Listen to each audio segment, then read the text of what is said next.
அல்லேலூயா. எத்தனை பேர் சந்தோஷமா இருக்கீங்க? அல்லேலூயா. 40% சந்தோஷமா இருக்கீங்க, 60% கவலையாவே இருக்கீங்க.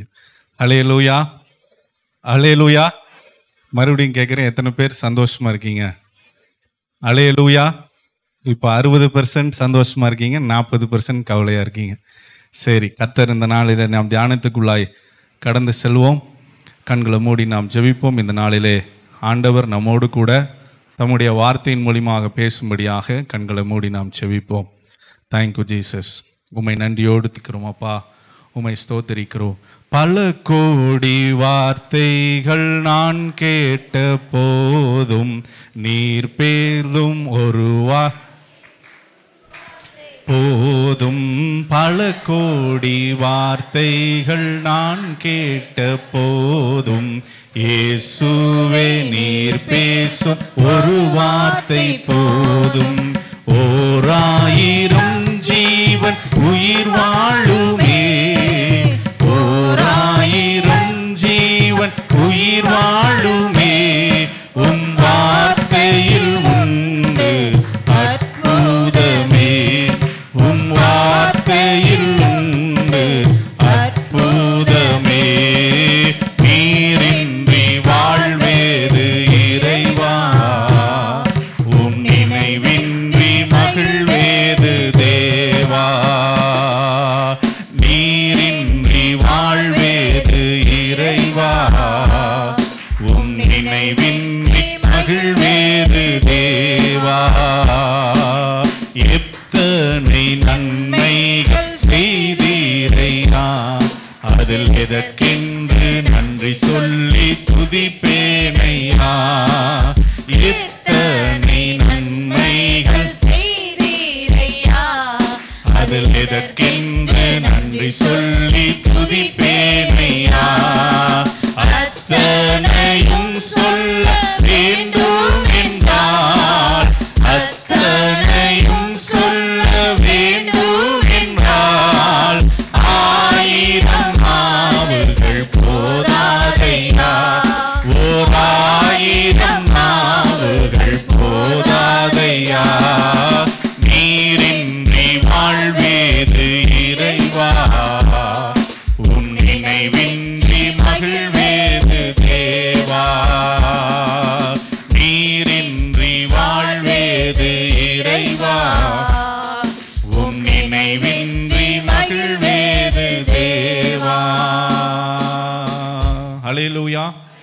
கண்களை மூடி நாம் ஜெபிப்போம். அன்பின் ஆண்டவரே, நன்றியோடு துதிக்கிறோம், சோதரிக்கிறோம். இந்த ராஜா தகப்பனே, ஓய்வு நாளின் காலை வேளையில் உம்முடைய சன்னிதானத்தில் உம்முடைய பாதப்படியில் வந்து உம்முடைய வசனத்தை கேட்கிற எங்களை எல்லாவற்றிலும் பரிசுத்தப்படுத்தி அப்பா தகப்பன் எங்கள் இருதயத்தை வசனத்தைக்கு ஆயத்தப்படுத்தும்படியாக ஜெபிக்கிறோம். எல்லா தடைகளையும் கர்த்தர் மாற்றி போடுவீராக. அப்பா தகப்பனே, சோத்திர ராஜா, என்னையும் உம்முடைய சிலுவைக்குள்ளாய் மறைத்துக் கொள்ளும். தேவனுடைய வசனம் ஒவ்வொருவருக்கு நேராய் கடந்து செல்லட்டும். இயேசு கிறிஸ்துவுமாய் ஜெபிக்கிறோம் எங்கள் நல்ல பிதாவே, ஆமென். அல்லேலூயா. சங்கீதம் 37:4 வாசிக்க கேட்போம். சங்கீதம் 37:4 வசனம். கர்த்தரிடத்தில் மனமகிழ்ச்சியாயிரு, கர்த்தரிடத்தில் மனமகிழ்ச்சியாயிரு, அவர் உன் இருதயத்தின் வேண்டுதல்களை அவர் உன் இருதயத்தின் வேண்டுதல்களை உனக்கு அருள செய்வார், உனக்கு அருள் செய்வார். ஹல்லேலூயா.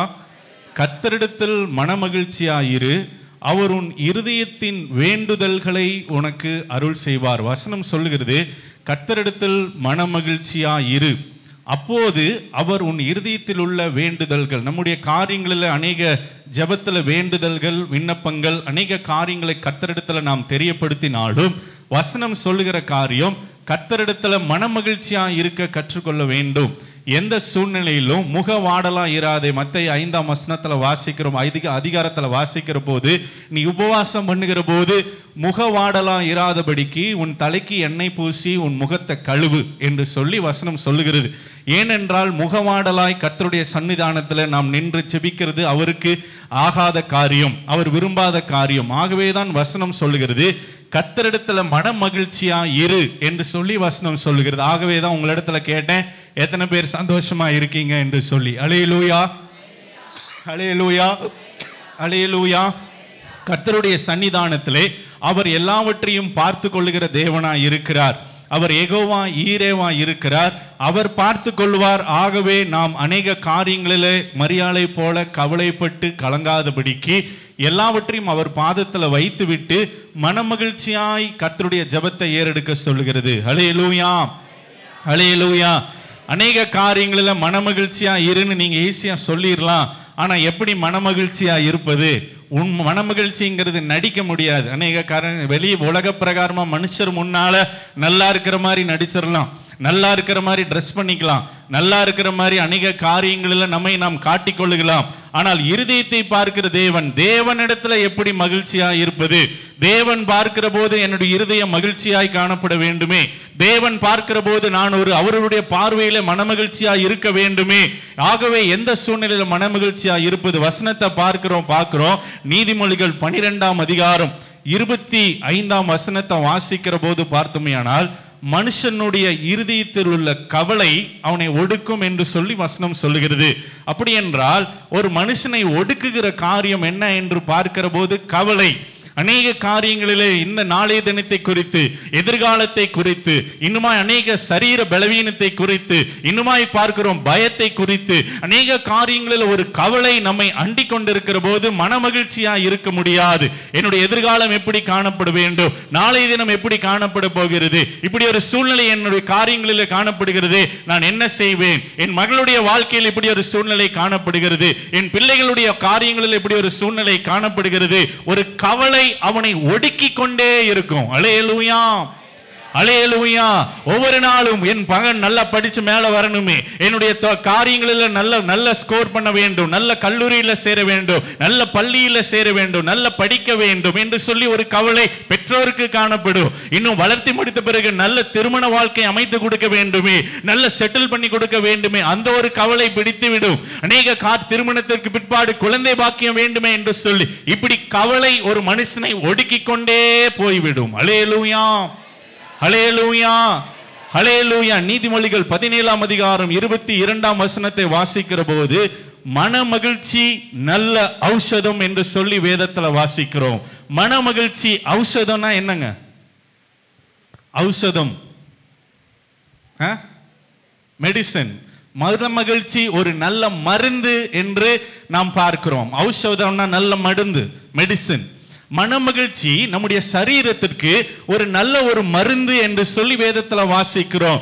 சந்தோஷமா இருக்கிற போது பார்த்தோம்னா, உலக பிரகாரமா பார்க்கும் போது பார்த்தீங்கன்னா சிரிப்பதற்குனே நிறைய பிராக்டிஸ் கொடுக்குறாங்க, சிரிப்பதற்குனே நிறைய யோகா மாதிரி நிறைய காரியங்கள் ட்ரைனிங் செஷன் கொடுக்குறாங்க.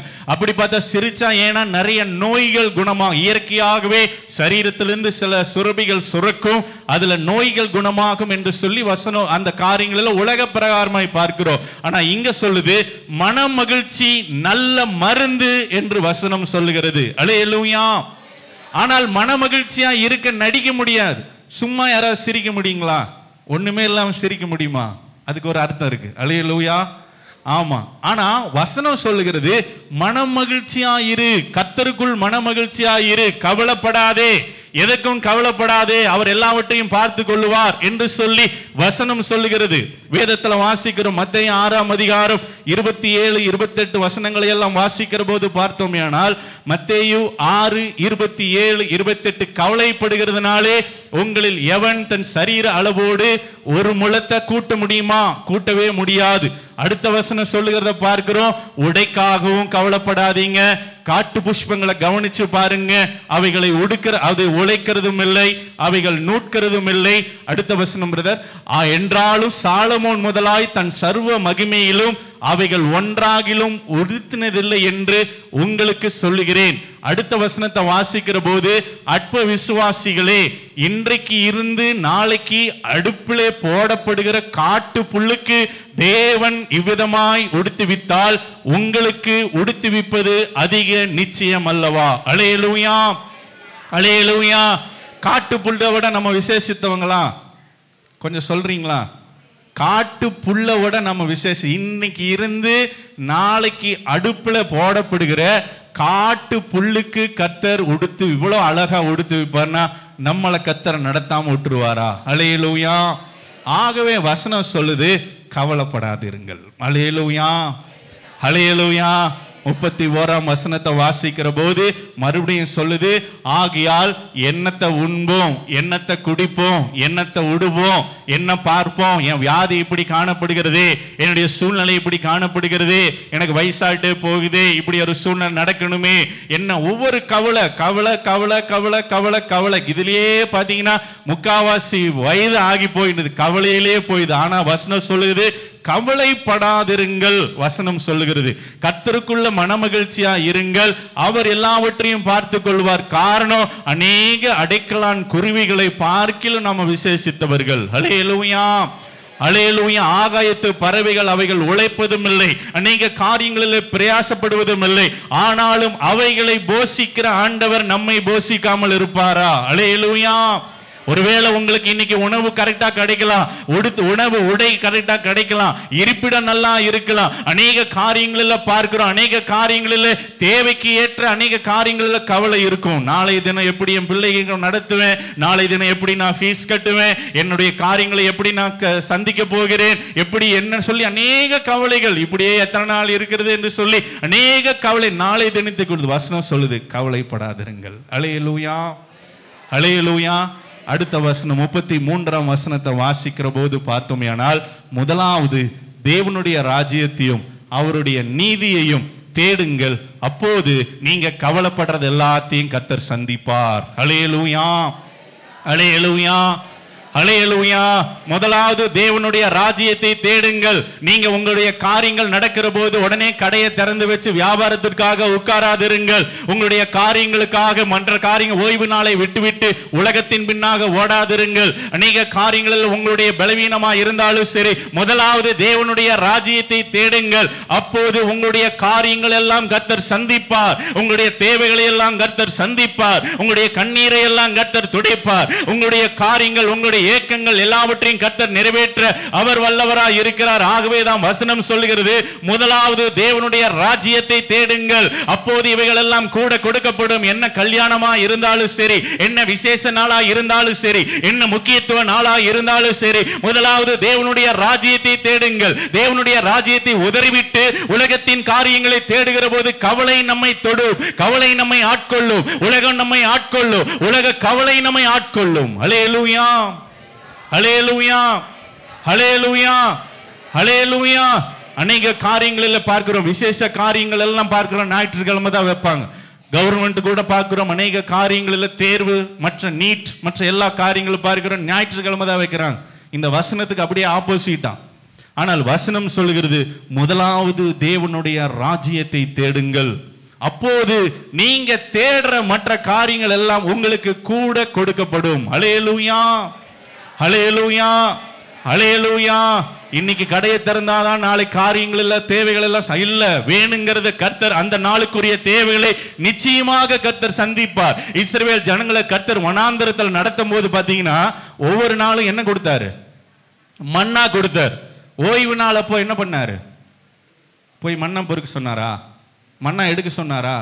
இல்ல, அதுக்கு முந்தின நாள் என்ன தேவையோ அதை டபுள் மடங்கு முந்தின நாளே கொடுத்துறார். எத்தனை பேர் அந்த அதிகாரத்தை வாசிச்சிருக்கீங்க? அல்லேலூயா.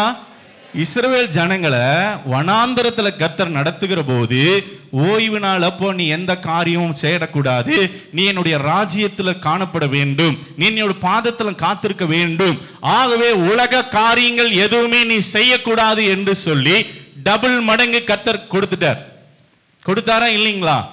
அப்ப கொடுத்தவர் நமக்கு கொடுக்க மாட்டாரா? நிச்சயமா கொடுப்பார். ஹல்லேலூயா, ஹல்லேலூயா. ஆகவே முதலாவது தேவனுடைய ராஜ்யத்தை தேடுங்கள். இந்த மலையின் மத்தியிலே நீங்கள் ஆராதனைக்கு வந்திருக்கிறதை கர்த்தர் கண்டிருக்கிறார். உங்களுடைய பிரயாசத்தை கர்த்தர் கண்டிருக்கிறார். எத்தனை பேர் நனைஞ்சிட்டு வந்திருக்கீங்கன்னு கர்த்தர் கண்டிருக்கிறார். எத்தனை பேர் வந்து அநேக குளிரின் மத்தியிலும் பலவீனத்தின் மத்தியிலும் கர்த்தருடைய ராஜ்யத்தை தேடி இருக்கிறீர்கள் என்று அநேக கர்த்தர் அறிந்திருக்கிறார். ஹல்லேலூயா, ஹல்லேலூயா. உங்களுடைய பிரயாசம் ஒன்றும் வீண் போவதில்லை. கர்த்தருக்காக நீங்க எடுக்கிற எந்த பிரயாசமும் வீண் போவதில்லை. ஹல்லேலூயா. எத்தனையோ சூழ்நிலையின் மத்தியில் ஆண்டவரை தேடி வந்திருக்கிறீங்க. கர்த்தர் நிறைவான பலனை நிச்சயமா கர்த்தர் உங்களுக்காக தந்தருவார். ஆனால் வசனம் சொல்லுகிறது, எல்லா சூழ்நிலையிலும் முதலாவது தேவனுடைய ராஜ்யத்தை தேடுங்கள், அப்போது நீங்க தேடுகிற மற்ற காரியங்கள் எல்லாம் உங்களுக்கு கூட கொடுக்கப்படும். ஹல்லேலூயா, பிரேயர் இருக்கா, மற்ற காரியங்கள் இருக்கா, கமிட்மெண்ட்ஸ் இருக்கா, கமிட்மெண்ட்ஸை போஸ்ட்போன் பண்ணிட்டு பிரேயர்ல உட்காரணும். ஹல்லேலூயா. அதுதான் முதலாவது தேவனுடைய ராஜ்யம். வேற எந்த ஒரு ஷெட்யூல் இருக்கா, மற்ற காரியங்கள் வந்துருச்சா, அதை தள்ளிவிட்டு. காரணம் என்ன? அவர் யெகோவா ஈரேவா இருந்து அவர் எல்லாவற்றையும் பார்த்து கொள்ளுகிற தேவனா இருக்கிறார். ஆபிரகாமை கூப்பிட்டு உன் பையனை கொண்டு வந்து மோரியா மலையில பலியிடுன்னு சொன்ன போது அவர் பாத்தீங்கன்னா சாக்கு போக்கு சொல்லல, அவர் அந்த காரியத்தை செஞ்சார். வேண்டுதல் செய்யாமையா இருந்திருப்பார். சொந்த மகன் 100 வருஷத்துல கொடுத்த பையன் கிட்டத்தட்ட இப்போ 37-38 வயசு ஆயிருச்சு.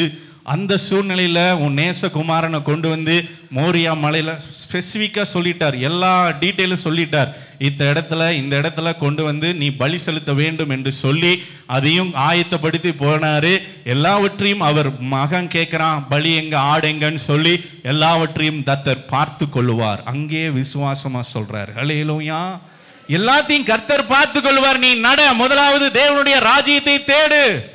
அநேக காரியங்களில் இப்படி ஒரு சூழ்நிலையில விட்டு வந்திருக்கிறோமே, எல்லாவற்றையும் அவர் பார்த்து கொள்ளுவார். அவர் யெகோவா ஈரே. ஹல்லேலூயா, ஹல்லேலூயா. சொன்னதை மாத்திரம் செஞ்சாரு, கத்திய வாங்கினாரு. அப்போதான் பரலோகம் நடுங்கி அவர் வார்த்தை சொல்லுது, ஆபிரகாமே என்று சொல்லி. பின்னாடி திரும்ப பார்த்தா ஒரு கெடா நிக்குது. ஹல்லேலூயா. உனக்காக யாவையும் ஆயத்தப்படுத்தி அவர் வைக்கிற தேவன். நம்ம கண்ணுக்கு அது தெரியாம இருக்கலாம், ஆனால் அவர் சொல்லுகிறதை நோக்கி செல்லுகிற போது, அவருடைய கட்டளைகளின்படி நாம் நடக்கிற போது நமக்காக அவர் ஆயத்தப்படுத்தி வைத்திருப்பார். ஹல்லேலூயா.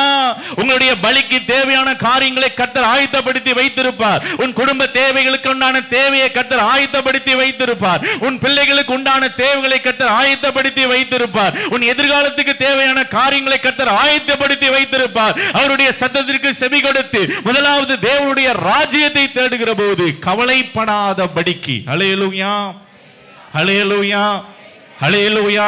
எல்லாருக்கும் தேவைகள் இருக்கும், எல்லாருக்கும் கமிட்மெண்ட்ஸ் இருக்கும். ஆனால் வசனம் சொல்லுகிறது, இவைகளை பார்க்கிலும் நீங்கள் விசேஷித்தவர்கள், ஆகையால் இவைகள் எல்லாம் உங்களுக்கு கூட கொடுக்கப்படும். ஹல்லேலூயா, ஹல்லேலூயா. ஆகவே எப்போதும் கர்த்தருக்குள்ள மன மகிழ்ச்சியா இருக்க கற்றுக்கொள்ள வேண்டும். அநேக காரியங்களில் இந்த மனமகிழ்ச்சி கர்த்தர் விரும்புகிற ஒரு காரியம். கர்த்தரை துதிக்கிற போது ஒரு மனமகிழ்ச்சி, கர்த்தரை துதிக்கிற போது ஒரு சந்தோஷத்தோடு துதிக்கிற போது வசனம் சொல்லுகிறது, உன் வேண்டுதல்களை உனக்கு அருள் செய்வார். உன் இருதயத்தில் என்ன வேண்டுதல் காணப்பட்டிருந்தாலும் அவைகளை கர்த்தர் அருள் செய்வார். ஹல்லேலூயா. ஏசாயா 58 அதிகாரம் 13 வசனத்தை வாசிக்க கேட்போம். எப்படி மனமகிழ்ச்சியா இருப்பது, அந்த மனமகிழ்ச்சியை யார் கொடுக்கிறார் என்று வேதத்துல வாசிக்கிறோம். வாசிக்க கேட்போம். வாசிங்க. என் பரிசுத்த நாளாகிய ஓய்வு நாளிலே உனக்கு இஷ்டமானதை செய்யாதபடி உன் காலை விலக்கி உன் வழிகளின்படி நடவாமலும் உனக்கு இஷ்டமானதை செய்யாமலும் சொந்த பேச்சை பேசாமலும் இருந்து ஓய்வு நாளை மனமகிழ்ச்சியின் நாள் என்றும் சொல்லி கர்த்தருடைய நாளை மகிமையா எண்ணுவாயானால் அப்போது கர்த்தரில் மன மகிழ்ச்சியாய் இருப்பாய். ஹல்லேலூயா, ஹல்லேலூயா. கர்த்தர் எப்போ இந்த மன மகிழ்ச்சியை கொடுக்கிறார் அப்படின்னா, என் பரிசுத்த நாளாகிய ஓய்வு நாளிலே உனக்கு இஷ்டமானது எதுவுமே நீ செய்யக்கூடாது. ஹல்லேலூயா. நான் சொன்ன ஆரம்பத்தில் அந்த இஸ்ரவேல் ஜனங்களை கர்த்தர் வழி நடத்துகிற போது வேலையே கர்த்தர் செய்ய விடல, எந்த ஒரு காரியமும் கர்த்தர் செய்ய விடல. முந்தின வசனம் போட்டிருங்க பிரதர். உனக்கு இஷ்டமானதை செய்யாதபடிக்கு, உன் காரியம் உங்களுக்கு என்னென்னலாம் இஷ்டமோ அதை ஞாயிற்று கர்த்தருடைய ஓய்வு நாள் அப்ப செய்யக்கூடாது. ரெண்டாவது, உன் காலை விலக்கி உன் வழிகளின்படி நடவாமலும், என்னென்ன பிளான் பண்ணி வச்சிருக்கிறீங்களோ உலக பிரகாரமான பிளான், அது எதுவா இருந்தாலும் அது எல்லாம் செய்யாமலும், உனக்கு இஷ்டமானது எதையுமே நீ செய்யக்கூடாது. உன் சொந்த பேச்ச கூட பேசக்கூடாது. வசனம் சொல்லுகிறது, சொந்த காரியங்கள் கூட பேசக்கூடாது. கர்த்தருடைய ஓய்வு நாளில் அன்று சொந்த பேச்சை பேசாமல் இருந்து ஓய்வு நாளை மனமகிழ்ச்சி நாள் என்றும் கர்த்தருடைய நாளை மகிமையுள்ள நாள் என்றும் சொல்லி அதை மகிமையாய் ரொம்ப கனமுள்ளதாய் கர்த்தருடைய நாளை எண்ணும் போது கர்த்தர் கொடுக்கிற முதலாவது ஆசீர்வாதம், அப்போது கர்த்தரில் மன மகிழ்ச்சியாய் இருப்பாய். ஹல்லேலூயா, ஹல்லேலூயா. கர்த்தரிடத்துல மன மகிழ்ச்சியாயிரு, அவர் உன் இருதயத்தின் வேண்டுதலை அருள் செய்வார் என்று வாசிக்கிறோம். எப்போ அந்த மன மகிழ்ச்சி வரும்னு பார்த்தீங்கன்னா கர்த்தர் கொடுக்கிறாரு, அப்போது கர்த்தருக்குள் மன மகிழ்ச்சியா இருப்பாய். ஹல்லேலூயா. ஓய்வு நாள் அன்னைக்கு தான் போய் நம்ம அநேக காரியங்களில் ட்ரெஸ் எடுக்கிறது, ஓய்வு நாள் அன்னைக்கு தான் மற்ற ஃபங்க்ஷனை வைக்கிறது, ஓய்வு நாள் அன்னைக்கு தான் மற்ற அநேக முக்கிய காரியங்களை பேசுவது, ஓய்வு நாள் அன்னைக்கு தான் போய் பொண்ணை பார்க்கறது, மாப்பிள்ளையை பார்க்கறது, அநேக சொந்த காரியங்கள் அனைத்தையும் ஓய்வு நாள் அன்னைக்கு தான் செய்கிறது. அமேசான்ல கூட ஆர்டர் போடாதீங்க, ஓய்வு நாள் அப்போ பார்க்கிறோம். ஓய்வு நாள் அன்றைக்கு எந்த ஒரு உனக்கு இஷ்டமானது எதுவுமே செய்யாதபடிக்கு உன் காரியங்கள் அனைத்தையும் ஒதுக்கிவிட்டு ஓய்வு நாளை முக்கியத்துவப்படுத்தி ஓய்வு நாளை அதை மகிமையா எண்ணுகிற போது கர்த்தர் கொடுக்கிற முதலாவது ஆசீர்வாதம், கர்த்தருக்குள்ள உனக்கு மகிழ்ச்சியை கர்த்தர் கொடுப்பார். ஹல்லேலூயா, ஹல்லேலூயா. எப்படிங்க இந்த மகிழ்ச்சி வரும்? எனக்கு இந்த மகிழ்ச்சியே கிடைக்கிறது இல்லைன்னு சொல்லலாம். ஓய்வு நாளை முக்கியத்துவப்படுத்தி ஆராதனையை முக்கியத்துவப்படுத்தி எப்போ கர்த்தருடைய ஆலயம் திறக்கப்படும், எப்போ கர்த்தரை நான் ஆராதிப்பேன், எப்போ கர்த்தருடைய பிரசன்னத்துல வந்து நான் களி கூறுவேன், எப்போ அவரை நான் பாடி கீர்த்தனம் பண்ணுவேன், எப்போ அவருடைய வசனத்தை தியானிப்பேன், முழு இருதயத்தோடு அவரை நான் பாடி துதிக்கிற போது வசனம் சொல்லுகிறது கர்த்தருக்குள்ள ஒரு மகிழ்ச்சியை கர்த்தர் கொடுக்கிறார். ஹல்லேலூயா. இரண்டாவது காரியம், பூமியின் உயர்ந்த இடங்களில் ஏறி இருக்கும்படி பண்ணி உன் தகப்பனாகிய யாக்கோபுடைய சுதந்திரத்தால் உன்னை போஷிப்பேன். மனுஷருடைய வாய் சொல்லல, கர்த்தருடைய வாய் இதை சொல்லிற்று. ஹல்லேலூயா, ஹல்லேலூயா, ஹல்லேலூயா. யார் சொன்னாங்க? கர்த்தருடைய வாய் சொல்லிற்று. ஹல்லேலூயா, ஹல்லேலூயா.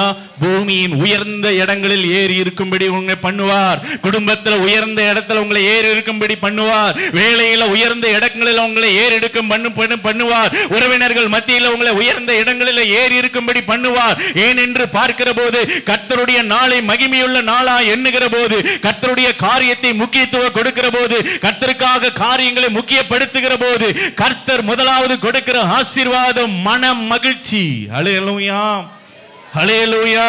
அநேக காரியங்களில் வெளியே நடிக்க தேவையில்லை, உன் மனம் மகிழுமா. அந்த ஆசீர்வாதத்தை முதலாவது கர்த்தர் கொடுக்கிறார். எத்தனை பேர் ஓய்வு நாளை முக்கியத்துவப்படுத்தி வந்திருக்கிறோம்? எத்தனை பேர், எத்தனை சேர்ஸ் காலியா இருக்கு? சத்தியம் தெரியல, அநேக காரியங்களில் வசனம் தெரியல.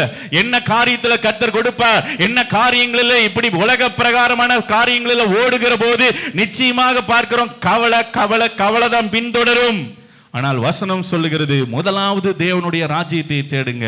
கர்த்தரை தேடுகிறதுல ஒரு மகிழ்ச்சி காணப்பட வேண்டும், கர்த்தரை தேடுகிறதுல ஒரு என்ஜாய்மெண்ட் காணப்பட வேண்டும். அநேக உங்களுக்கு பிடிச்ச நபரோடு கூட பேசுகிற போது நேரம் போறதே தெரியல. உங்களுக்கு பிடிச்ச நபர் ஒருவர் வருகிறார் என்றால் குறித்த நேரத்திற்கு போய்விடுகிறோம். அவர் வருகிறார் என்றால் அவரை ரிசீவ் பண்ண இது விமானம் இந்த நேரத்திற்கு வந்துவிடும், இந்த ட்ரெயின் இந்த நேரத்திற்கு வந்துவிடும், அவரை நான் அழைக்க வேண்டும், அவரை பார்க்க வேண்டும் என்று சொல்லி அந்த குறித்த நேரத்திற்கு முன்பாக செல்லுகிறோம். ஆனால் தேவனுடைய காரியம் வருகிற போது, தேவனுடைய ஆலயம் என்று வருகிற போது, தேவனை சந்திக்கும்படி நம்முடைய உற்சாகம் எப்படி காணப்படுகிறது? ஹல்லேலூயா, ஹல்லேலூயா. வசனம் சொல்லுகிறது என்ன தேடுகிறதுல சந்தோஷமா இரு, நான் உன்னை சந்தோஷமாய் பார்த்து கொள்ளுவேன். கர்த்தரிடத்துல மனமகிழ்ச்சியா இரு, உன் வேண்டுதல்களை எல்லாம் உனக்கு நான் அருள் செய்வேன். ஹல்லேலூயா, ஹல்லேலூயா. ஓய்வு நாள் முக்கியமான ஒரு நாள். கர்த்தருடைய எங்கேயாவது சொல்லி கர்த்தருடைய வாய் இதை சொல்லிற்று. கர்த்தருடைய வாய். ஹல்லேலூயா, ஹல்லேலூயா, ஹல்லேலூயா, ஹல்லேலூயா. அப்ப எவ்வளவு முக்கியத்துவப்படுத்துறாரு பாருங்க. பூமியின் உயர்ந்த இடங்களில் உங்களை ஏறி வரும்படி கர்த்தர் செய்வார். எப்போ? சர்ச்சுக்கு, ஓய்வு நாளுக்கு, ஆராதனைக்கு முக்கியத்துவப்படுத்துகிற போது. அநேக காரியங்களில் வருவோம், சர்ச்சு தானே எப்போனாலும் ஓடலாம் சொல்லி. இல்லை, கர்த்தர் கவனிக்கிறார். உங்களுடைய ஈச் அண்ட் எவ்ரி ஸ்டெப் கர்த்தர் கவனிக்கிறார். உங்களுடைய காரியங்கள், உங்களுடைய தேவைகள் எல்லாம் கர்த்தர் சந்திக்க வேண்டும் என்று சொன்னால் ஓய்வு நாளை நீங்கள் எப்படி ஹேண்டில் பண்ணுறீங்க, ஓய்வு நாளுக்கு எது முக்கியத்துவம் கொடுக்குறீங்க, முடிஞ்ச பிறகு மற்ற காரியங்கள் என்ன செஞ்சாலும் இந்த வசனம் ஈச் அண்ட் எவ்ரி லைன் நீங்கள் படிச்சுக்கோங்க. உன் சொந்த இஷ்டப்படி செய்யாதபடிக்கு உன் காலை விளக்கி, உன் மனம் என்னென்ன விரும்புதோ அதை எதையுமே செய்யக்கூடாதுன்னு வசனம் சொல்லுது. அப்படின்னா தேவனுடைய பாதத்தில் அது அவருடைய நாள். ஹல்லேலூயா, அது அவருடைய நாள். தங்கராஜ் அவர் இருக்கார், அவரோடு கூட அன்னைக்கு பேசிட்டு இருந்தேன். சும்மா அவர் விபிஎஸ் சம்மந்தம் வந்தார். அப்போ பேசிகிட்டு இருந்தபோது அவர் சொன்னார், ஞாயிற்றுக்கிழமை எங்களை யாரும் காண்டாக்ட் பண்ண மாட்டாங்க, காண்டாக்ட் பண்ண முடியாது. ஃபோன் எல்லாம் சுவிட்ச் ஆஃப் பண்ணி வண்டிக்குள்ளே இருக்கும். சர்ச்சுக்கு வர வரைக்கும் ஃபோன் இருக்கும். ஃபோன் எல்லாம் சுவிட்ச் ஆஃப் பண்ணி எங்கே இருக்கும்? காரில் இருக்கும். ஒரே ஒரு ஃபோன் மட்டும் சைலண்ட் பண்ணி எமர்ஜென்சிக்காக பாக்கெட்டில் வச்சுருப்போம், அவ்வளோதான். மற்றபடி எல்லா ஃபோனும் சுவிட்ச் ஆஃப். எங்களை யாரும் காண்டாக்ட் பண்ண முடியாது, எங்களை யாரும் டிஸ்டர்பும் பண்ண மாட்டாங்கன்னு சொன்னார். ஹல்லேலூயா. அப்படி அநேக காரியங்களில் ஓய்வு நாள்னா அவ்வளோதான், கர்த்தர் தான் எனக்கு முக்கியம், வேற அதெல்லாம் அப்புறம் பார்த்துக்கலாம் அப்படி சொல்லி காணப்பட வேண்டும். அதான் வசனம் சொல்லுது, என்னை கனம் பண்ணுகிறவர்களை நானும் கனம் பண்ணுவேன். ஹல்லேலூயா, ஹல்லேலூயா. கர்த்தரிடத்துல மனமகிழ்ச்சியா இரு என்று சொல்லுகிற போது, மனமகிழ்ச்சியா இருக்க முடியலன்னு சொன்னா வசனம் சொல்லுகிறது, இந்த காரியத்தை செய்கிற போது கர்த்தர் கொடுக்கிற முதலாவது ஆசீர்வாதம் என்னன்னு பார்க்கிற போது, உனக்கு கர்த்தர் நிச்சயமாக மன மகிழ்ச்சியை கர்த்தர் கொடுப்பார். இரண்டாவது, பூமியின் உயர்ந்த இடங்களில் உங்களை ஏறி வரம்பிட பண்ணி யாக்கோப்புடைய சுதந்திரத்தினால கர்த்தர் நம்மை போஷிப்பார். ஹல்லேலூயா, ஹல்லேலூயா, ஹல்லேலூயா. உலகம் கொடுக்கவும் எடுக்கவும் முடியாத ஒரு சமாதானத்தை கர்த்தர் கொடுப்பார். உன்னுடைய தேவைகளை எல்லாம் கர்த்தர் சந்திப்பார். உன்னுடைய பெண்டிங்காய் காணப்படுகிற, நிலுவையில் காணப்படுகிற எல்லா தேவைகளையும் கர்த்தர் சந்திப்பார். அநேக காரியங்களில் உலக பிரகாரமாக நீங்க எடுக்கிற எல்லா முயற்சிகளையும் கர்த்தர் தவிர்த்து போட்டு தேவனுடைய சன்னிதானத்தில் காத்திருக்கிற போது இவைகள் எல்லாம் உங்களுக்கு கூட கொடுக்கப்பட்டு கொண்டே இருக்கும். ஹல்லேலூயா, ஹல்லேலூயா. ஆகவே முதன்மையாய் கர்த்தருடைய ராஜ்யத்தை முதன்மைப்படுத்துவோம். எல்லாவற்றிலும் அவர் நம்முடைய தேவைகளை சந்தித்து வேண்டிய மனமகிழ்ச்சியை கர்த்தர் கொடுப்பார். ஹல்லேலூயா. அந்த மனமகிழ்ச்சியோடு விண்ணப்பம் செய்கிற போது உன் இருதயத்தின் வேண்டுதல்களை எல்லாம் கர்த்தர் அருளிட்டே இருப்பாராம். ஹல்லேலூயா, ஹல்லேலூயா. ஏசாயா 5ஆம் அதிகாரம் 7ஆம் வசனத்தை வாசிக்கிற போது, ஏசாயா 5ஆம் அதிகாரம் 7ஆம் வசனம், சேனைகளுடைய கர்த்தருடைய திராட்சை தோட்டம், இஸ்ரவேலின் வம்சம், அவருடைய மனமகிழ்ச்சியின் நாற்று, யூதாவின் மனுஷர். ஹல்லேலூயா. இஸ்ரவேல் ஜனங்க யாரு? நாம தான் ஆவிக்குரிய இஸ்ரவேல். அதிலிருந்து யூதா யாருன்னா ஒரு துதி சத்தம். ஹல்லேலூயா.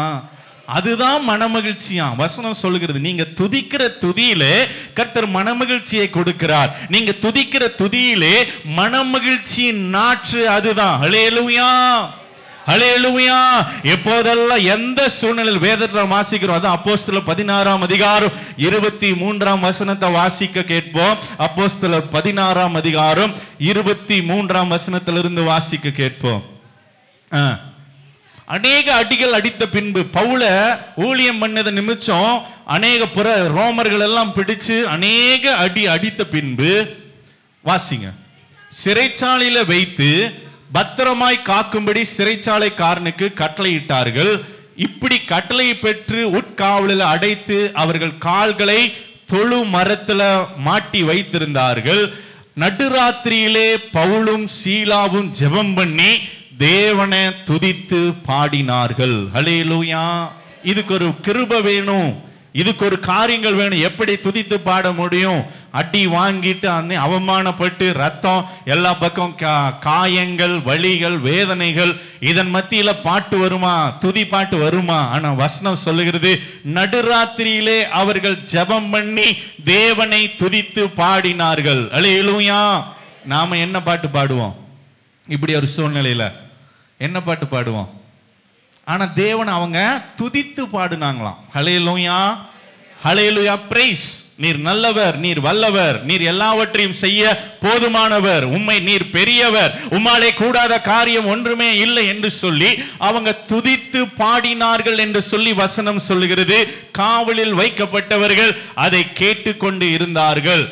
சடுதியிலே சிறைச்சாலின் அஸ்திபாரங்கள் எல்லாம் துதியினால அசைந்து அதிர்ந்தது. பூமி மிகவும் அதிர்ந்தது. உடனே கதவுகள் எல்லாம் திறந்துண்டது. எல்லாருடைய கட்டுகளும் கலன்றது என்று வேதத்துல வாசிக்கிறோம். ஹல்லேலூயா, ஹல்லேலூயா. அந்த துதியில ஒரு மனமகிழ்ச்சியை கர்த்தர் உண்டாக்குற 34ஆம் வசனத்தை வாசிக்கிற போது சிறை பின்பு அவன் அவர்களை தன் வீட்டிற்கு கூட்டிட்டு போய் அவர்களுக்கு போஜனம் கொடுத்து தன் வீட்டார் அனைவரோடும் கூட தேவனிடத்தில் விசுவாசம் உள்ளவனாக்கி வந்துருச்சு பாருங்க மனமகிழ்ச்சி. ஹல்லேலூயா, ஹல்லேலூயா. எங்க அடி வாங்கின இடத்துலயும் மனமகிழ்ச்சியை கொடுக்கிறார். அவமானப்பட்ட இடம்தான், வேதனைப்பட்ட இடம்தான். ஆனா நடுராத்திரியில அவர்கள் கர்த்தரை துதிச்சாங்க. அபிஷேகம், அந்த அபிஷேகம் இல்லைன்னா துதிக்க முடியாது. தேவனை மறுதலிச்சிரு. என்ன ஆண்டவரே இப்படி என்னை மாட்ட வச்சிட்டீங்க, என்ன ஆண்டவரே என்னை இப்படி அவமானப்படுத்திட்டீங்க, என்ன ஆண்டவரே என்னை இப்படி வெக்கப்படுத்திட்டீங்கன்னு சொல்லி. ஆனால் அதற்கு மாறாக அந்த சூழ்நிலையின் மத்தியில இவர்கள் துதியை எடுத்தாரு. மனமகிழ்ச்சி உள்ள வந்துருச்சு. ஹல்லேலூயா, ஹல்லேலூயா. அநேக சூழ்நிலையில வேதனை வரலாம், உங்க வீட்டுல பாடுக வரலாம், உங்க வீட்டுல போராட்டங்கள் வரலாம், உங்க வீட்டுல அழுகை வரலாம். அநேக காரியங்களில் காயங்கள் நிமித்தம், வேதனையின் நிமித்தம், அவமானத்தின் நிமித்தம் அநேக காரியங்களில் சூழ்நிலைகள் மாறலாம். இந்த துதி சத்தம் வருகிற போது, இந்த துதி சத்தம் வருகிற போது உங்களுடைய கட்டுக்கள் எல்லாத்தையும் கர்த்தர் கழுகிறது மாத்திரமல்ல, உங்க வீட்டில் இருக்கிற எல்லாருடைய கட்டுகளையும் கவர்ந்தது. வேதத்துல வாசிக்கிறோம், அந்த செல்லில் அடைக்கப்பட்ட எல்லாருடைய கட்டுகளும் அதிர்ந்தபடியாக பூமி அசைந்தது. கடைசியா பார்க்கிறோம், ஒரு மன மகிழ்ச்சியை கர்த்தர் உண்டாக்கி கொடுக்கிறார். ஹல்லேலூயா, ஹல்லேலூயா. ஆகவே தான் வசனம் சொல்லுகிறது, கர்த்தரிடத்துல மனமகிழ்ச்சியாயிரு. அவங்க வேண்டுதல் பண்ணல. அப்போஸ்தலனாகிய பவுல், ஆண்டவரே எங்களை விடுவியும், ஆண்டவரே எங்களை காப்பாத்தும், ஆண்டவரே எங்க தலையை நிமிர்த்தும் என்று சொல்லி அவர்கள் வேண்டுதல் பண்ணல. அவர்கள் அந்த சூழ்நிலையில கர்த்தருக்குள்ள மனமகிழ்ச்சியா இருந்தார்கள். வேண்டுதல் கேட்கப்பட்டது. ஹல்லேலூயா, ஹல்லேலூயா. நம்முடைய சூழ்நிலையின் மத்தியில சூழ்நிலையை பார்க்காதபடிக்கு அந்த சூழ்நிலையை நமக்கு சாதகமாய் மாற்றிக்கொள்ளுகிற போது, அந்த சூழ்நிலையின் மத்தியிலே நாங்கள் இடைவிடாமல் ஆராதிக்கிற தேவன் எங்களை தப்புவிக்க வல்லவராய் இருக்கிறார். அது எப்படிப்பட்ட சூழ்நிலையா இருந்தாலும் அவர் எங்களை விடுவிக்க வல்லவராய் இருக்கிறார் என்று சொல்லி ஒரு துதி சத்தத்தை ஏறெடுக்கிற போது ஒரு மன மகிழ்ச்சியை கர்த்தர் உண்டாக்கி தருகிறார். ஹல்லேலூயா, ஹல்லேலூயா, ஹல்லேலூயா. வேதத்துல வாசிக்கிறோம், லூக்கா எழுதின சுவிசேஷம் 1ஆம் அதிகாரம் 5ஆம் வசனத்தை வாசிக்க கேட்போம். லூக்கா 1:5.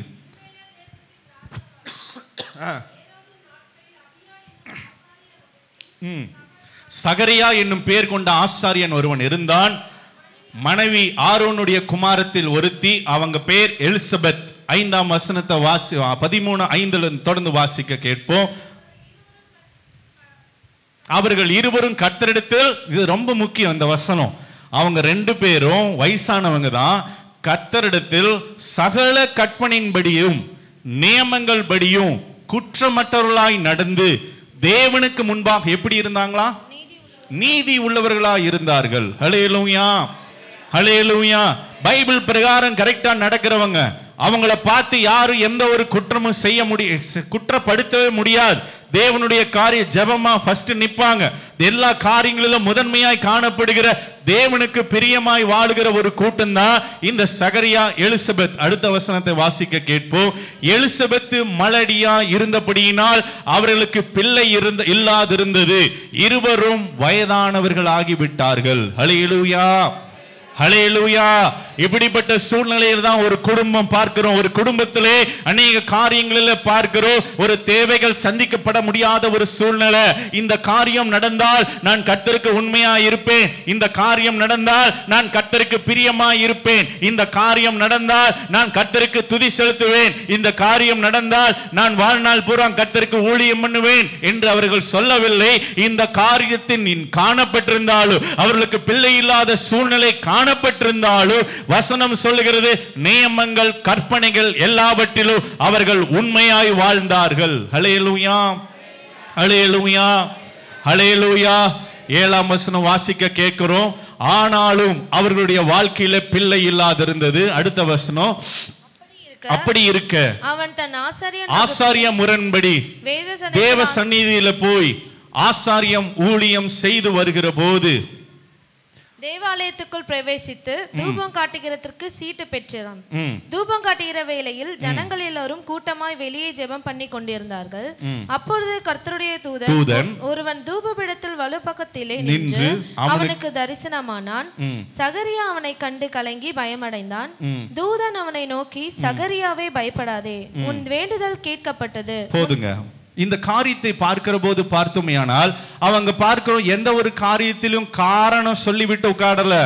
எனக்கே கால்வெளி, நான் எப்படி ஆலயத்திற்கு வருகிறது? எனக்கே வண்டி மழை பெய்யுது, நான் எப்படி ஆலயத்துக்கு வருகிறது? எனக்கே பலவீனம், நான் எப்படி ஆலயத்துக்கு? வயதானவங்க தூபம் காட்டுறதுக்காக சீட்டை பெற்றுக்கொண்டு ஆலயத்திற்கு போய் அவன் வேலை செய்கிறான். அநேக காரியங்களில் பார்க்கிறோம், வயதானவர்கள், வயது முதிர்ந்தவர்கள். ஆனாலும் வசனம் சொல்லுகிறது, முதலாவது தேவனுடைய ராஜ்யத்தை தேடு, அப்பொழுது உன் தேவைகள் எல்லாம் சந்திக்கப்படும். முதலாவது தேவனுடைய ராஜ்யத்தை தேடு, அப்பொழுது உனக்கு நடக்காத காரியங்கள் எல்லாம் கர்த்தர் வாய்க்க செய்வார். முதலாவது தேவனுடைய ராஜ்யத்தை தேடு, அப்பொழுது உன் வேண்டுதல்கள் எல்லாம் கேட்கப்படும். முதலாவது தேவனுடைய ராஜ்யத்தை தேடு, அப்பொழுது நீ பிரயாசப்படுகிற எல்லா காரியங்களையும் கர்த்தர் வாய்க்க பண்ணுவார் என்று வசனம் சொல்லுகிறது. மெய்யானால் இவர்கள் அந்த சூழ்நிலையிலே இந்த வார்த்தைகள் எல்லாம், இயேசுவானவர் இந்த வார்த்தைகளை சொல்வதற்கு முன்பாகவே அவர்கள் தேவனுடைய ஆலயத்தில் போய், நான் வேலை செய்கிறேன், நான் இனி வேலை செய்து என்ன பயன்? யாருக்கு நான் சேர்த்து வைக்க போகிறேன்? எனக்கு பிள்ளை இல்லாமல் காணப்படுகிறதே, எனக்கு எதிர்கால காரியங்கள் இப்படி காணப்படுகிறது என்று சொல்லி அவர்கள் அந்த காரியத்தை குறித்து அவர்கள் கவலை தெரிவிக்காதபடிக்கு, காரணம் சொல்லாதபடிக்கு, நான் போய் கர்த்தருடைய சன்னிதானத்தில் ஊழியம் செய்கிறேன், நான் போய் கர்த்தரை நான் ஆராதிக்கிறேன், நான் போய் ஜனங்களுக்காக பரிந்து பேசுகிறேன், நான் மற்றவர்களுக்காக ஜெபம் பண்ண போகிறேன், மற்றவர்களுடைய விண்ணப்பங்களை எல்லாம் சுமந்து தேவனுடைய சன்னிதானத்தில் போய் ஜெபிக்கிறோம். ஆண்டவரே, அந்த மகனுக்கு பலவீனம், அவங்களுக்கு விடுதலை கொடுங்க, அந்த பிள்ளைக்கு திருமணமாக வேண்டும், இவருடைய வியாதி குணமாக வேண்டும். தேவனுடைய சந்நிதியில போய் சகரியா விண்ணப்பம் பண்ணுகிறார். ஆண்டவரே, அந்த மகளுடைய கண்ணீரை துடையோ, அந்த பிரச்சனைகளை மாற்று, அவளுடைய கடன் பிரச்சனையை மாற்று, இந்த வியாதி நீங்கி சகரியா போய் மற்றவர்களுடைய ஜெபங்களை எல்லாம் எடுத்துட்டு போய் தேவனுடைய சன்னிதானத்தில் போய் தூபம் செலுத்தி கொண்டிருக்கிறான். சடிதியில தூதன் வந்துட்டான். ஹல்லேலூயா, ஹல்லேலூயா. பயந்துட்டாரு சகரியா. உங்களுடைய காரியங்களை நீங்கள் கரெக்டாக செய்யுங்க, தேவன் தன்னுடைய காரியங்களை கரெக்டாக செய்வார். ஹல்லேலூயா, ஹல்லேலூயா, ஹல்லேலூயா, ஹல்லேலூயா. சகரியா எதிர்பார்த்திருக்க மாட்டார், அவர் மனசுக்குள்ள தான் விண்ணப்பம் பண்றார். அவர் சொல்லுது, உன் விண்ணப்பம் கேட்கப்பட்டது, தேவதூத வந்து சொல்றார். அப்போ தேவனுடைய சன்னிதானத்தில் எந்த எக்ஸ்பெக்டேஷன்ஸும் இல்லாத படிக்கு அவருடைய ஊழியத்தை அவர் கரெக்டாக செய்கிற போது, அவர் தேவனுடைய காரியங்களில், பாஸ்டர் கூப்பிட்டாதான் சர்ச்சுக்கு வரணும் இல்லை, முதலாவது தேவனுடைய ராஜ்யத்தை நீங்க தேடணும். ஃபோன் பண்ணாதான் வரணும்ட்டு இல்லை. ஏன் பிரதர் வரல, ஏன் சிஸ்டர் வரல, ஏன் குடும்பம் பாஸ்டமாக காலையில் எதுக்காக அந்த வசனம் சொன்னா? ஏன் எத்தனை பேர் 9:30 இருந்தீங்கன்னு தெரில. கர்த்தரை தேடுறதுன்னா எப்படி தேடணும்? கொஞ்சம் இருந்தவங்க சொல்லுங்களேன், எப்படி தேடணும்? நாங்கள் குடும்பமாக தேடணும். கர்த்தரை தேடுறது எப்படி தேடணும்? ஆமாம், நீங்கள்லாம் ஊருக்கு போங்க, நாங்கள் 2 பேர் சர்ச்சுக்கு போகிறோம், நீங்கள்லாம் இங்கே போங்க, நீங்கள் காலையில் போங்க, நாங்கள் சாயங்காலம் போகிறோம், நாங்கள் சாயங்காலம் போகிறோம், நீங்கள் காலை, அப்படி இல்லை. தேவனுடைய வர்றது இது ஷிஃப்ட் போட்டு வர இடம் இல்லை, தேவனை பார்க்க சந்திக்கிற இடம். ஹல்லேலூயா, ஹல்லேலூயா. உங்களுடைய நடைகளை அவர் காண்கிறார், ஈச் அண்ட் எவ்ரி ஸ்டெப் அவர் காண்கிறார். சகரியாவினுடைய இருதயத்தை பார்த்தார். இதன் மத்தியிலே ஒரு துதி சத்தம். அவருடைய தேவைகள் ஒரு பக்கம் காணப்பட்டிருந்தாலும் அதை ஒதுக்கி வைத்துவிட்டு மற்றவர்களுக்காக பரிந்து பேசி ஜெபிக்கிற ஒரு ஜெபம் சகரியா செய்கிறார். சகரியா செய்து கொண்டே இருக்கிறார். திடீர்னு பார்க்கிறார், காபிரியேல் வந்து நிற்கிறார். ஹல்லேலூயா. அவர் நற்செய்தி சொல்லுகிற ஒரு தூதன் என்று வேதத்தில் வாசிக்கிறோம். அந்த தூதன் வந்து சொல்லுகிறார், உன் வேண்டுதல் கேட்கப்பட்டது. ஹல்லேலூயா. சகரியாவே பயப்படாதே, உன் வேண்டுதல் கேட்கப்பட்டது. இன்னைக்கு எத்தனை பேருடைய வேண்டுதல் இருக்கு? எத்தனை பேர் இடத்துல உங்களுடைய தேவனிடத்துல வேண்டுதல் இருக்கிறது? உள்ளத்தின் ஆழத்திலிருந்து அவருடைய இந்த வசனத்தின்படி கர்த்தரை நாம் துதிக்கிற போது, ஆண்டவரே, என்னுடைய காரியங்களை நீர் அறிந்திருக்கிறீர், என்னுடைய சூழ்நிலைகளை நீர் அறிந்திருக்கிறீர், இதன் மத்தியிலே நீர் யெகோவா ஈரேவா இருந்து என்னுடைய தேவைகளை எல்லாம் சந்திக்க வல்லவரா இருக்கிறீர். நான் ஒரு நாள் சோர்வுக்கு இடம் கொடுக்காதபடிக்கு உம்மை நான் மனமகிழ்ச்சியோடு உம்மை நான் துதித்து கொண்டே இருப்பேன். நீர் ஒரு நாளும் என்னை வெட்கப்படுத்துகிற தேவன் அல்ல. ஹல்லேலூயா, ஹல்லேலூயா. அப்போஸ்தலனாகிய பவுல் அத்தனை அடி வாங்கி இருந்தாலும் கர்த்தர் அவர்களை வெட்கப்படுத்தவில்லை. கடைசியில வசனம் சொல்லுகிறது மன மகிழ்ச்சியா இருந்தாங்க. அந்த மன மகிழ்ச்சியை கர்த்தர் கொடுக்க இந்த நாளிலே வல்லவராய் இருக்கிறார்.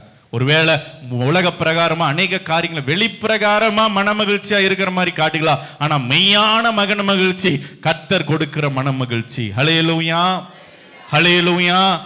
14ஆம் வசனத்தை வாசிக்கிற போது பார்த்தோம்னா உனக்கு சந்தோஷமும் மகிழ்ச்சியும் உண்டாகும். ஹல்லேலூயா.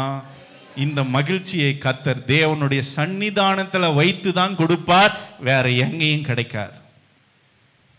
ஆகவேதான் தேவனுடத்துல என்ன பிரயாசம், ஆகவேதான் ப்ரிஃபரன்ஸ் எதுக்கு ஃபர்ஸ்ட் கொடுக்கிறீங்க, எந்த காரியத்துக்கு முக்கியத்துவம் கொடுக்கிறீங்க என்று நாம் தேவனுடைய சன்னிதானத்திலே நாம் வகையறுக்க வேண்டும். ஓய்வு நாளா இன்னைக்கு கமிட்மெண்ட்ஸ் எந்த ஒரு காரியம் இல்லை, என் தேவன் எனக்கு முக்கியம், ஆண்டவர் எனக்கு முக்கியம். அப்படி இருந்தா இன்னைக்கு சபை இப்படி இருந்திருக்காது. இந்த வசனம் தெரியாதனால தான் இன்னைக்கு நிறைய பேர் பாருங்க, சில பேர் கடை திறந்து வச்சு உட்காந்துருப்பாங்க, சில பேர் உறவினர்களை பார்க்க போயிருப்பாங்க, சில பேர் பார்த்தீங்கன்னா இன்னைக்கு தான் வெக்கேஷன், அதனால ஊருக்கு போங்க, தப்பே இல்லை, ஊருக்கு போங்க, நாங்களும் போவோம், ஊருக்கு போகிற தப்பே இல்லை. ஆனால் சண்டே சர்வீஸை எப்படியாவது நீங்கள் விடாதம காத்துக்கொள்ளுங்க. ஹல்லேலூயா, ஹல்லேலூயா. போங்க, சாட்டர்டேக்குள்ளே வந்துடுங்க.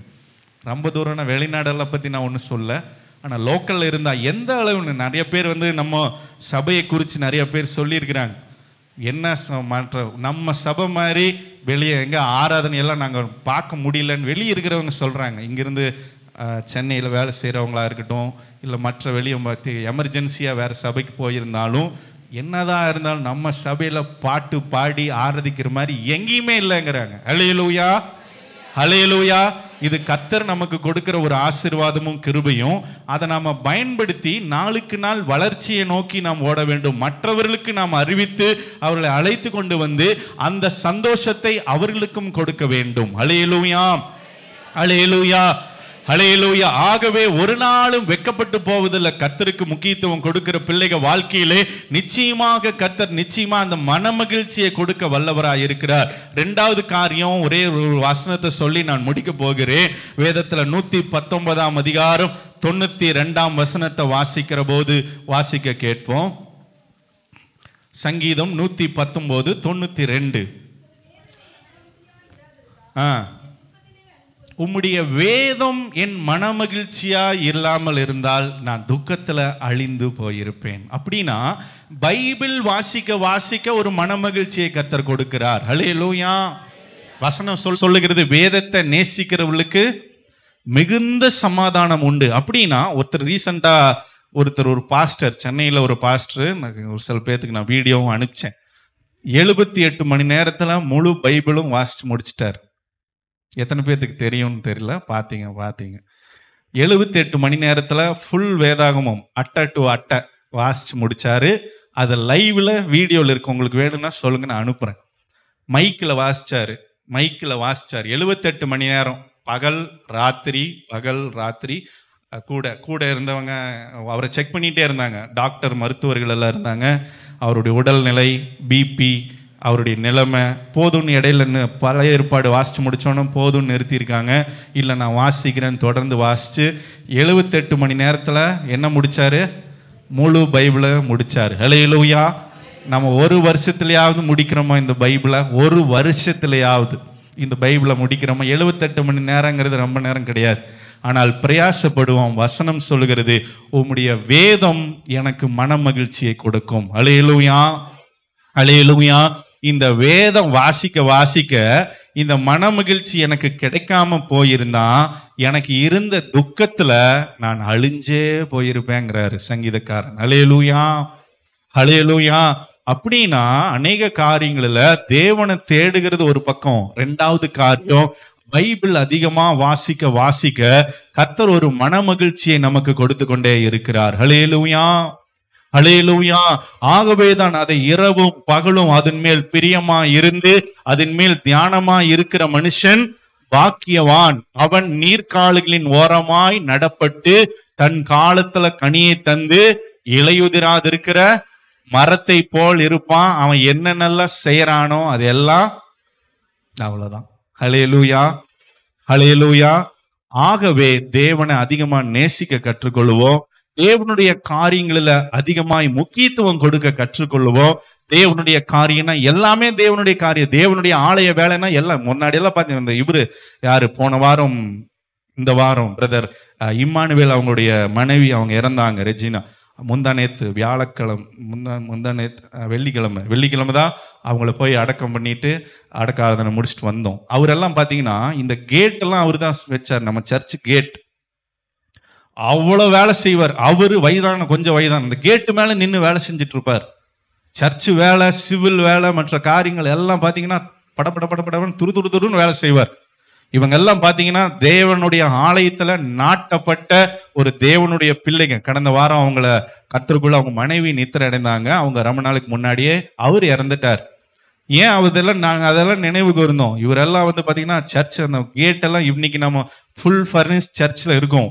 ஆனா அப்பெல்லாம் பாத்தீங்கன்னா கேட் வைக்க முடிய, அப்ப கேட் போடல, நிறைய இடங்கள் வாங்கல, அதனால கேட் போட முடியல. எல்லாம் முடிச்சு நிப்பார் பாஸ்டர் இப்படிங்க அப்படிங்க அப்படி நிறைய ஐடியா கொடுத்து அவரு, நீங்க போங்க பாஸ்டர், எல்லாம் நாங்க பாத்துக்கிறோம், நீங்க போங்கன்னு அப்படி செஞ்ச ஒரு மனுஷர். தேவனுடைய ஆலய பிரகாரங்களில் என்னென்ன தேவைகள் இருக்கிறது, தேவனுடைய ஆலய பிரகாரம், இது என்னுடைய ஆலயம், இது தேவனுடைய ஆலயம், இது இந்த காரியம் இது எல்லாம் கர்த்தர் பார்க்கிற தேவனா இருக்கிறார். ஹல்லேலூயா.